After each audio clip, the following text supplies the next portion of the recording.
हाँ मित्रों, गड़बड़दास ने पूछा काफी दिनों के बाद। उसने कहा, गुरुजी, जब अंबाजी में हम यज्ञ करने के लिए गए थे तो वहां एक साधुआइन आई थी जो साधु के कपड़े पहने हुए थे, हाथ में छोटा सा त्रिशूल था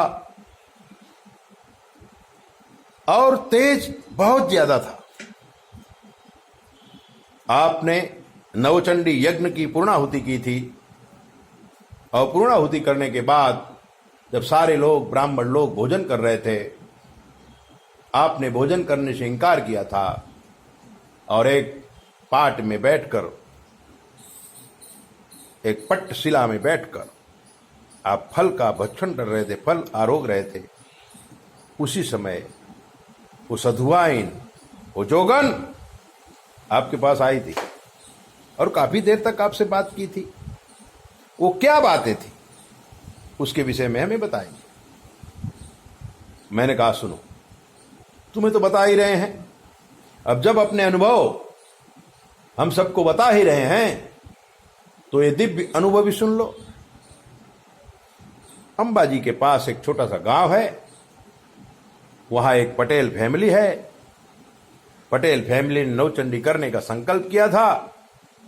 अहमदाबाद के आश्रम में वो आते थे, अहमदाबाद में रहते थे, गांव में भी उनका घर था, हमसे काफी परिचय था। उनकी इच्छा थी कि उनके गांव में, पुराने मकान में, बाप दादाओं के मकान में एक यज्ञ किया जाए। पूरी तैयारी के साथ अपने शिष्यों के साथ हम पहुंचे थे अंबाजी। आओ, दूसरे दिन सुबह यज्ञ की तैयारी किए थे और लगभग 12:40 पर विजय मुहूर्त पर नवचंडी यज्ञ हमने शुरू किया था। साधारण यज्ञ था, जैसे हम करते हैं वैसा ही यज्ञ था, उसमें कोई विशेषता नहीं थी। लेकिन 3-4 बजे का समय, तब एक भगवा वस्त्र पहने हुए, लगभग 6 फुट लंबी, हाथ में त्रिशूल लिए हुए एक योगिनी यज्ञ मंडप में आई थी। बाकी सारी पूजाएं उन्होंने नजर से दर्शन कर लिया था, हम पूजा ही करा रहे थे।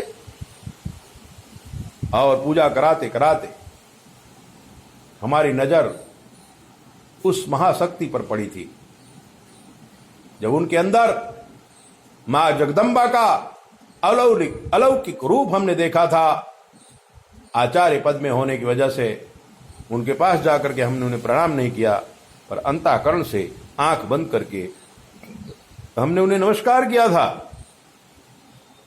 वो भी महाशक्ति के संचालक थी, उन्होंने भी हमें अंतःकरण से आशीर्वाद दिया था। मौन भाषा में एक दूसरे को हमने देखा था और एक दूसरे का कुशल समाचार हमने पूछा था और अपना यज्ञ चालू रखे थे। यज्ञ की पूर्णाहुति हुई। सभी ब्राह्मणों को भोजन करने के लिए निमंत्रण दिया गया।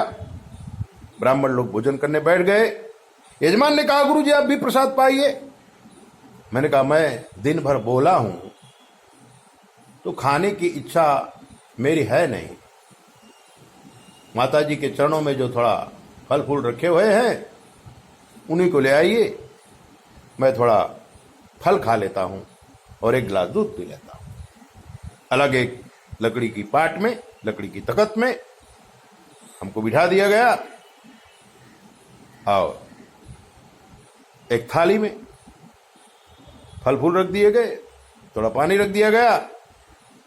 हमने फल खाने की शुरुआत की, तभी वो जोगनी हमारे पास आकर के कुर्सी में बैठ गई थी। पहले तो कुछ बोला नहीं, बाद में हमारी बहुत बड़ाई किया। आप बहुत अच्छी पूजा करते हैं पंडित जी, कहां से हैं? तब हमने बताया, चित्रकूट की पावन धरा, राजापुर गांव, जहां संत तुलसीदास जी पैदा हुए हैं, हम वहां पर पैदा हुए, बनारस में संस्कृत का अध्ययन किया और गुजरात में आकर के और अपना कर्म भूमि हमने गुजरात को बनाया और पूजा पाठ ज्योतिष करने लगे, कथा वार्ता करने लगे, भागवत सप्ताह, रामायण सप्ताह, गीता का प्रवचन आदि सब हम करते हैं। उन्होंने कहा कि आज आपकी मूर्ति को देख करके मुझे अभिलाषा जागृत हुई है कि मेरे विषय में कुछ बताइए।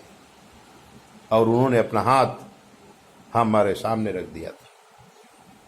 मैंने कहा, माता जी, हाथ देखने की कोई जरूरत नहीं है, हम चेहरा पढ़ लेते हैं।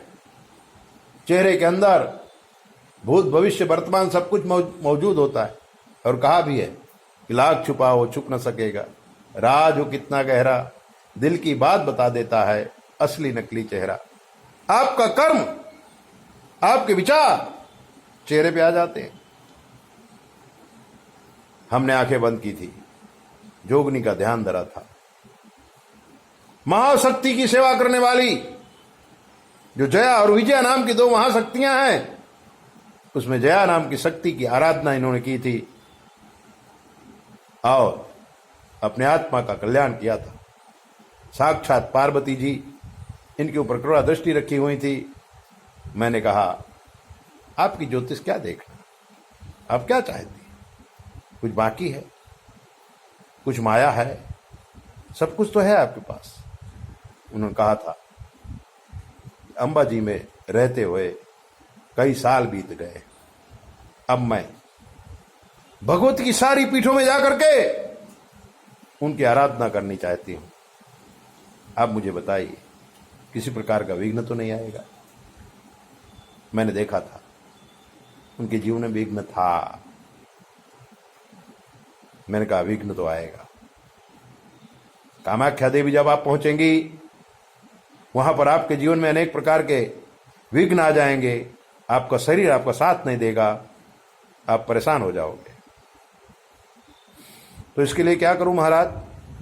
मैंने कहा, भैरव की उपासना करो, और भैरव की उपासना करने के बाद दुनिया के किसी भी कोने में आप पहुंचेंगी, भैरव आपकी रक्षा करेगा। जैसे भैरव महाकाली, महालक्ष्मी, महासरस्वती की रक्षा करते हैं, ऐसे आपके जीवन की भी रक्षा करेगी। बहुत प्रसन्न हो गई थी, खूब आशीर्वाद दिया था। ये दिव्य अनुभव आपको बताया। ऐसे दिव्य अनुभव जानने के लिए आप हमारे चैनल को सब्सक्राइब करो, लाइक करो, कभी घंटी भी बजाओ, दूसरों को भी भेजो, और अपने आप में अपने अस्तित्व को ढूंढने की कोशिश करो। भगवान आपके अंदर है। 9825200108 पर संपर्क करके कुछ भी पूछिए। जय बोले। अपना ध्यान रखो।